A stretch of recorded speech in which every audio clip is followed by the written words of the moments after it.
Adeline Thomasin, je suis chef de projet au service achat travaux au port de Plaisance de La Rochelle.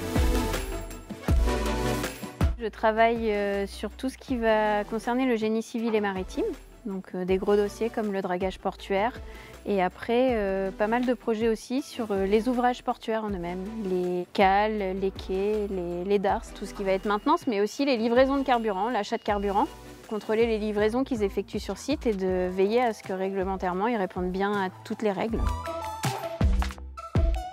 En fait, l'organisation est simple, il y a une partie bureau, c'est monter tous les dossiers, gérer les projets en fait, des réunions, des choses comme ça.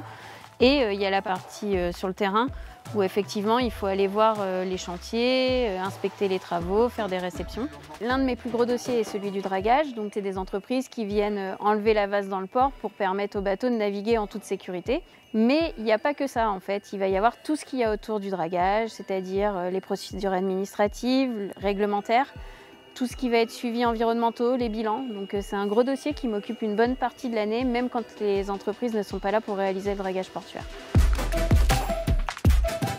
Ce que je préfère, c'est la polyvalence en fait, avoir vraiment une part administrative, mais pouvoir aller sur le terrain et se rendre compte des réalités de terrain, c'est très important pour moi.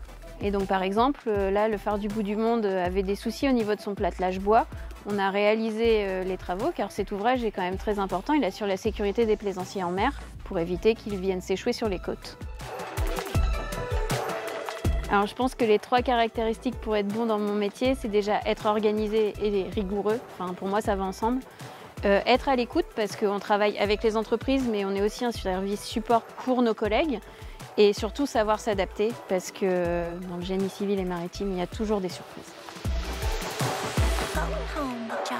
Alors moi, je suis issue d'une formation plutôt juridique en droit public. Alors j'ai fait énormément de droit portuaire, de marché public, de droit de l'environnement, droit du littoral.